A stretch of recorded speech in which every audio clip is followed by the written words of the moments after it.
Halo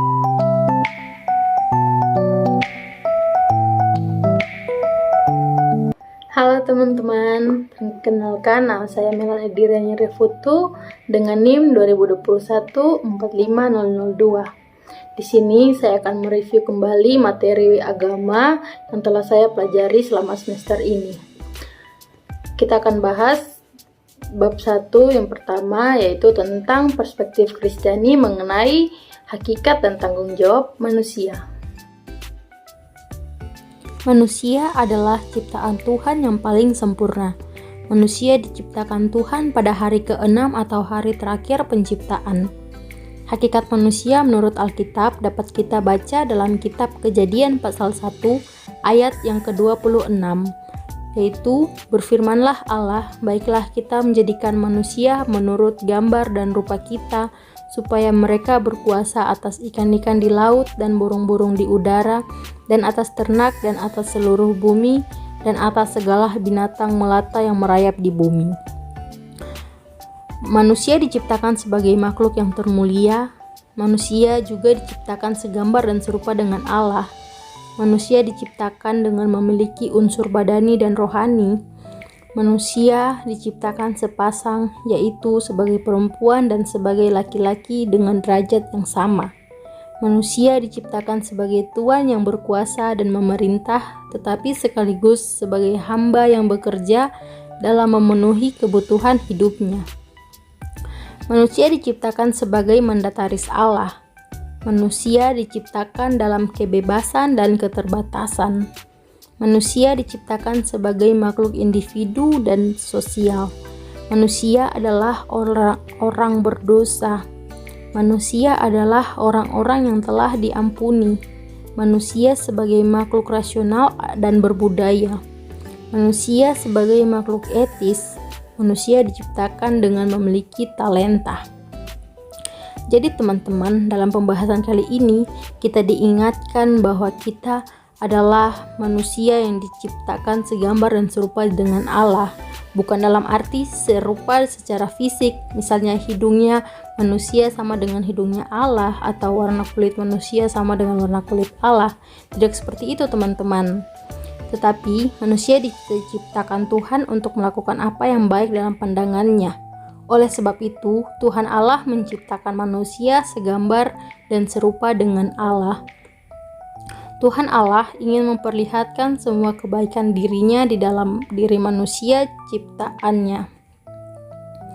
Kalau semua manusia melakukan apa yang baik yang diberikan Tuhan kepadanya, maka manusia mencerminkan kehadiran Allah di dalam dunia, meski Tuhan Allah tidak kelihatan karena Ia adalah roh.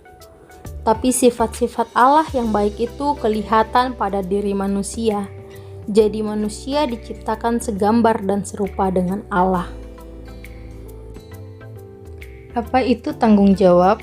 Tanggung jawab secara teologis adalah tanggungan yang harus dijawab seumur hidup dan jawaban yang harus ditanggung seumur hidup.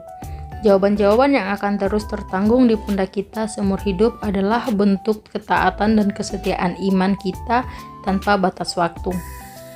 Bentuk-bentuk tanggung jawab manusia yaitu tanggung jawab terhadap dirinya sendiri, tanggung jawab terhadap keluarga, tanggung jawab terhadap sesama, tanggung jawab terhadap masyarakat, tanggung jawab terhadap bangsa dan negara, tanggung jawab terhadap lingkungan alam, tanggung jawab terhadap gereja, tanggung jawab terhadap Tuhan. Jadi teman-teman, kita sebagai orang Kristen bukan hanya diciptakan untuk berkuasa di atas bumi, tetapi kita diciptakan dengan memiliki tanggung jawab. Jika kita sudah menerima Tuhan Yesus Kristus sebagai juru selamat kita dan kita menjadi manusia baru, kita sebagai orang Kristen wajib melakukan tugas dan tanggung jawab kita, yaitu memberitakan Injil, memberitakan kebenaran tentang Yesus Kristus. Jadi teman-teman, saya mau mengingatkan bahwa kita di dalam dunia ini, kalau kita masih diberikan kesempatan, masih diberikan nafas kehidupan, marilah kita berbuat baik, marilah kita memberitakan Injil, marilah kita memberitakan kebenaran tentang Yesus Kristus, maka itu perbuatan kita itu akan dipertanggungjawabkan. Ya teman-teman, kita akan masuk pada bab yang kedua, yaitu tentang perspektif Kristiani mengenai ketuhanan. Agama adalah sistem yang mengatur kepercayaan serta peribadatan kepada Tuhan Yang Maha Esa, serta tata kaidah yang berhubungan dengan budaya dan pandangan dunia yang menghubungkan manusia dengan tatanan kehidupan. Fungsi-fungsi agama yaitu sebagai edukatif atau pendidikan, juga sebagai penyelamat, sebagai pendamai, sebagai kontrol sosial, sebagai pemupuk rasa solidaritas, sebagai transformatif, sebagai kreatif, dan sebagai sublimatif. Konsep Allah Tritunggal. Tuhan adalah Bapa, Tuhan adalah Anak, dan Tuhan adalah Roh Kudus. Tuhan sebagai pencipta, Tuhan juga sebagai penyelamat dalam Yesus Kristus, Tuhan juga sebagai pembaharu dalam Roh Kudus. Kenapa Tuhan disebut sebagai pencipta? Karena Tuhan ialah yang menciptakan langit dan bumi dan segala isinya. Tuhan adalah sumber kehidupan manusia dan manusia adalah milik Tuhan. Kenapa Tuhan disebut sebagai penyelamat dalam Yesus Kristus? Karena Tuhan menyelamatkan manusia melalui anaknya yang tunggal, yaitu Yesus Kristus.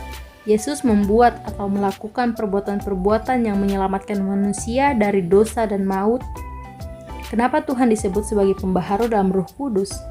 Karena tugas Roh Kudus adalah untuk menghibur, mengingatkan, dan membaharui segala sesuatu, termasuk kehidupan manusia agar menjadi baru dan menjadi lebih baik dari sebelumnya. Berikut kita akan masuk ke bab selanjutnya, yaitu bab 3 tentang perspektif Kristiani mengenai moral. Manusia sebagai makhluk ciptaan Tuhan memiliki nilai-nilai moral dalam dirinya. Manusia memiliki karakter ganda, yakni sebagai makhluk pribadi dan juga sebagai makhluk sosial. Kita sering menyamakan istilah etika dan moral. Kedua istilah ini dianggap memiliki kesamaan arti karena menunjuk pada perbuatan atau tingkah laku manusia. Etika dalam bahasa Yunani yaitu ethos, yang berarti tempat kediaman yang biasa dari seseorang, kebiasaan, adat istiadat, cara mengungkapkan diri, tingkah laku, sikap, kecenderungan kepada kesusilaan. Sedangkan moral dalam bahasa Latin mores yaitu mengenai kesusilaan atau kebiasaan baik yang berlaku pada suatu kelompok tertentu. Hubungan moral Kristen dengan Alkitab. Apa itu moral Kristen? Moral Kristen adalah moral yang bersumber dari Alkitab. Moral Kristen adalah moral atau perilaku yang harus bersesuaian dengan firman Allah. Norma yang menjadi acuan penilaian bagi moral Kristen adalah Alkitab. Penilaian terhadap baik buruknya perbuatan seseorang dilihat dari norma-norma yang terdapat dalam Alkitab. Contohnya seperti ada seseorang mencuri barang milik temannya, dianggap tidak memiliki moral yang baik. Dapat kita lihat dalam kitab Keluaran pasal 20 ayat yang ke-15. Namun, ketika kita menolong orang atau sesama kita yang mengalami kesusahan atau terkena musibah, hal ini menunjukkan bahwa orang tersebut memiliki moral yang baik. Kita dapat baca dalam kitab Galatia pasal 6 ayat 1 sampai ayatnya yang ke-10. Selanjutnya kita akan masuk ke bab 4 mengenai iman Kristen dan ipteks. Apa itu iman? Secara etimologis, kata iman dalam bahasa Ibrani yaitu emunah, yang artinya percaya, dapat kita baca dalam kitab Habakuk pasal 2 ayat yang keempat, dan dalam kitab Ulangan pasal 32 ayat yang ke-20 diterjemahkan dengan kata kesetiaan.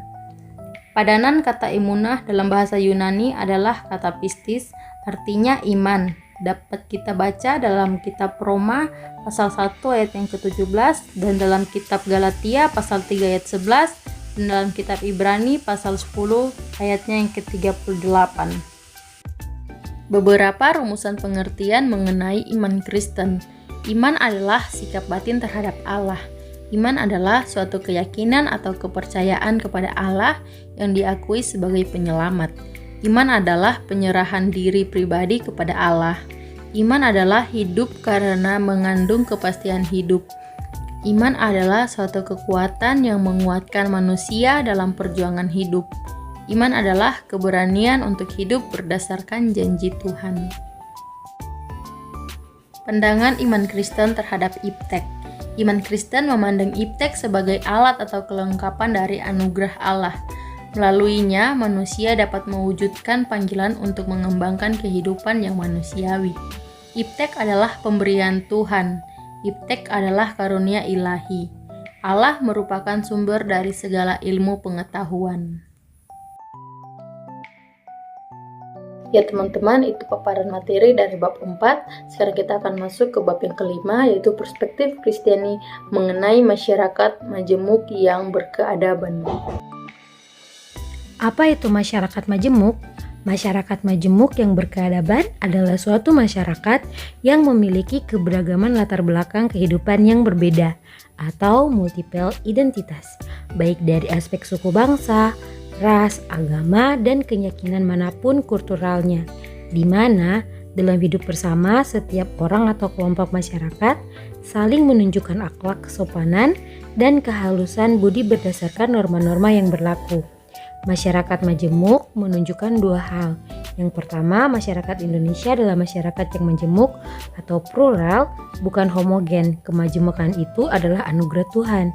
Yang kedua, masyarakat bisa berinteraksi, bertingkah laku sesuai norma yang ada sehingga terciptanya masyarakat yang berkeadaban. Ciri-ciri masyarakat majemuk yang berkeadaban. Ciri-cirinya ada 4, yaitu yang pertama keterbukaan atau transparansi. Realitas majemuk atau plural diterima dengan sikap saling menghormati dan menghargai perbedaan yang ada. Yang kedua yaitu berpikir progresif dan konstruktif. Cara berpikir mengembangkan masyarakat agar lebih maju melalui perkembangan iptek. Yang ketiga, kesadaran berperilaku sesuai norma dan hukum yang berlaku. Norma hukum menjadi sumber penataan kehidupan dalam masyarakat. Dan yang terakhir, pengakuan terhadap hak-hak asasi manusia atau human right.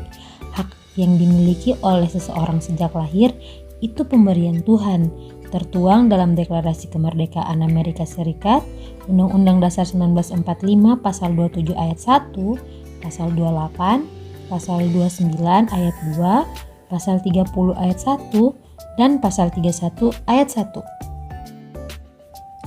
Tanggung jawab orang Kristen dalam mengembangkan masyarakat majemuk yang berkeadaban, yaitu yang pertama menghidupkan, memelihara, melestarikan, dan meneruskan nilai-nilai budaya lokal masyarakat. Yang kedua, menanamkan dan mewariskan nilai-nilai etik, moral, dan spiritual yang bersumber pada Alkitab dalam rangka pembentukan kepribadian warga gereja. Dan yang ketiga, mengembangkan dan memprakarsai dialog lintas agama dan budaya dalam upaya menemukan solusi bersama untuk mengembangkan masyarakat majemuk yang berkeadaban. Jadi teman-teman, kita akan masuk ke bab baru, yaitu bab yang ke-6 tentang perspektif Kristiani mengenai budaya. Pengertian budaya. Budaya dalam bahasa Sanskerta yaitu budaya yang berarti budi. Sesuatu yang berpangkal pada manusia sebagai wujud ekspresif insani kemanusiaannya. Beberapa kata yang dipakai untuk menunjukkan pengertian kebudayaan ada 4. Yang pertama, kata kultur dari kata kerja bahasa Latin yaitu color atau color yang membentuk kata benda kultura. Color berarti membuat, mengolah, mengerjakan, menanam, menghias, dan mendiami. Kultur mempunyai hubungan dengan pengusahaan dan pemeliharaan sawah dan ladang, tanah liat dan batu, tubuh manusia, hewan, serta penyamaian tumbuh-tumbuhan. Kultur berpautan pula dengan pengembangan bakat rohani dan akal budi, kesenian, dan ilmu pengetahuan. Yang kedua, peradaban dari kata Arab yaitu adab yang berarti kesopanan, kehalusan, dan kebaikan budi pekerti. Dan yang ketiga, kebudayaan. Kebudayaan berasal dari kata Sanskerta yaitu budaya, yaitu bentuk jamak dari kata budi yang berarti roh atau akal. Kata kebudayaan menyatakan segala sesuatu yang diciptakan oleh budi manusia. Dan yang terakhir, itu cara hidup. Kata ini juga dipakai untuk pengertian kultur. Budaya kerja sebagai salah satu panggilan manusia. Manusia adalah seorang pekerja, jadi setiap orang terpanggil untuk bekerja. Seseorang yang tidak mau bekerja berarti tidak mengasihi diri sendiri, sesama, dan Tuhan. Terdapat dalam kitab Kejadian pasal 1 ayat yang ke-26 sampai ayat yang ke-28 dan pasal 2 ayatnya yang ke-15, dan juga pada kitab Kolose pasal 3 ayatnya yang ke-23. Panggilan bagi manusia untuk bekerja tidak boleh dipandang sebagai kutukan Allah. Kerja harus dipahami sebagai usaha pelayanan kepada Allah dan kepada sesama manusia. Peranan budaya akademis sebagai pencerah peradaban. Pendidikan tinggi sebagai pusat kebudayaan adalah pejuang yang membela tegaknya cita-cita abadi kemanusiaan, yakni keadilan dan kebenaran dan rasio. Menurut A.N. Whitehead, dasar didirikannya universitas ialah jembatan antara pengetahuan dan sari penghidupan dengan menyatukan yang muda dan yang tua di dalam pandangan imajinatif yang menciptakan tentang belajar. Menurut Muhammad Hatta, pendidikan tinggi menyandang predikat agent of change, yaitu agen perubahan. Jadi teman-teman, sekarang kita sudah masuk ke bab yang ke-7, yaitu tentang perspektif Kristiani mengenai politik. Visi Kristiani mengenai politik. Visi Kristiani mengenai politik dan keterlibatan orang Kristen di dalamnya dapat dilihat pada hidup dan perjuangan Yesus. Yesus menggunakan kekuasaan yang dimilikinya untuk berpolitik di dalam menyikapi berbagai persoalan yang ditemui dalam masyarakat. Pengakuan bahwa Yesus adalah Tuhan terdapat dalam kitab Matius pasal yang ke-28, merupakan pengakuan politis terhadap tokoh Yesus oleh gereja. Yesus bukanlah seorang politis dalam arti formal, sebab ia tidak memegang kekuasaan apapun dalam struktur pemerintahan Romawi dan Yahudi. Manakah dari Yesus yang disebut sebagai politik? Yesus dalam pelayanan berhadapan dengan realitas masyarakat yang termarginal, tertindas, terbelenggu karena dibodohi oleh elit kekuasaan. Lalu Yesus melakukan tindakan-tindakan pembelaan dan pemulihan atas hak-hak mereka.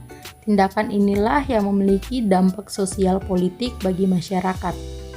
Jadi, politik tidak ditempatkan sebagai cara untuk berkuasa, tetapi dijadikan sebagai sarana yang melayani masyarakat.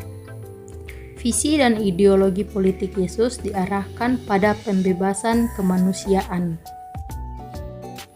Sikap Yesus yang harus diteladani.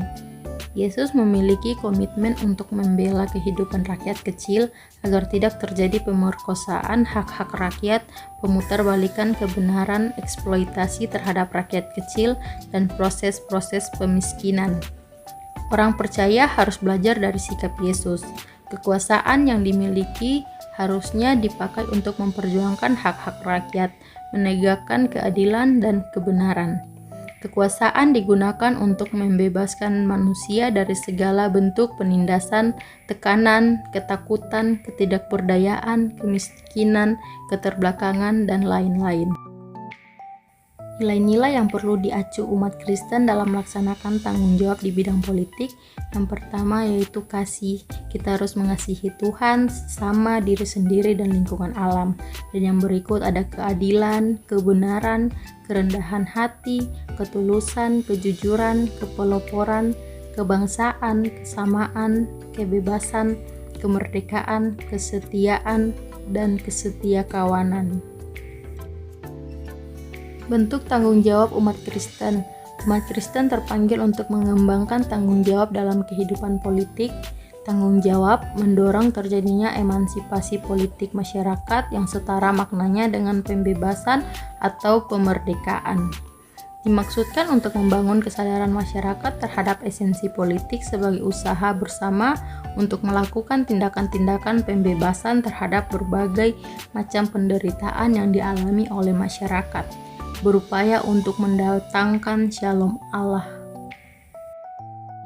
Ya teman-teman, sekarang kita sudah ada pada bab yang ke-8, yaitu tentang perspektif Kristiani mengenai hukum.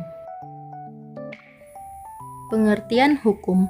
Hukum adalah perlindungan kepentingan manusia yang berbentuk kaidah atau norma. Setiap komunitas atau kolektif dan individu membutuhkan hukum untuk melindungi harta milik atau kekayaan, nama baik, golongan atau komunitas, kebebasan, dan sebagainya. Hukum diciptakan untuk melindungi kepentingan dan mengatur cara manusia memenuhi kepentingannya itu. Hukum sebagai penguasa atau rule of law, jadi setiap orang harus tunduk kepada hukum tanpa kecuali. Fungsi profetis umat Kristen terhadap hukum. Yesus mengajar umatnya untuk berdoa. Datanglah kerajaanmu. Yesus mengajak kita bekerja, mengusahakan agar kerajaan Allah semakin nyata di bumi ini.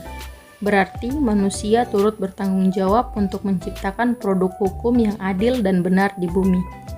Umat Tuhan harus turut bekerja, mengusahakan kesejahteraan kota di mana mereka ditempatkan.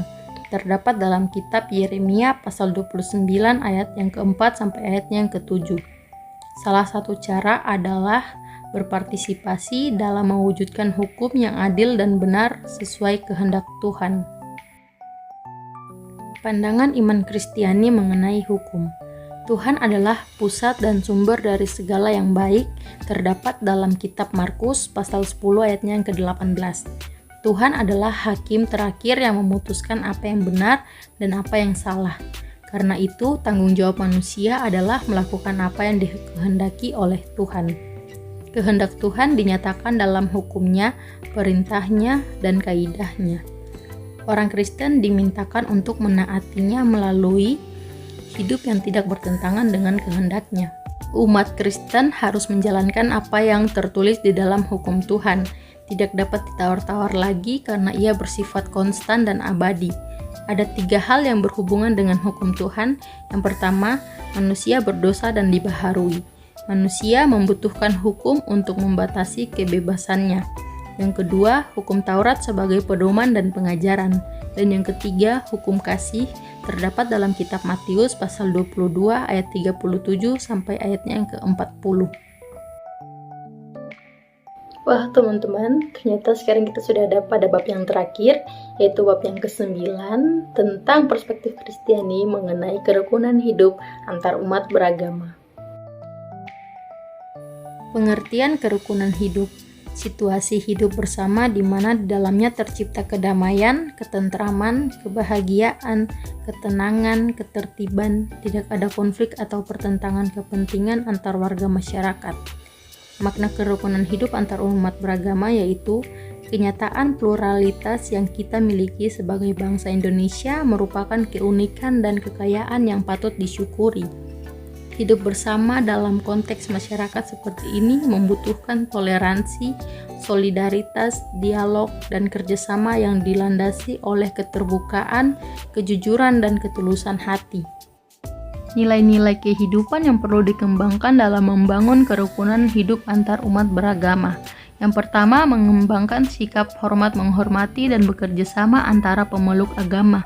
Yang kedua, mengembangkan sikap saling menghormati kebebasan menjalankan ibadah sesuai dengan agama dan kepercayaan masing-masing. Yang ketiga, tidak memaksakan suatu agama dan kepercayaan kepada orang lain. Yang keempat, mengakui dan memperlakukan sesama manusia sesuai harkat dan martabatnya sebagai makhluk ciptaan Tuhan. Dan yang kelima, mengakui persamaan derajat, persamaan hak, dan kewajiban setiap manusia tanpa membedakan suku, keturunan, agama, jenis kelamin, kedudukan sosial, warna kulit, dan lain-lain.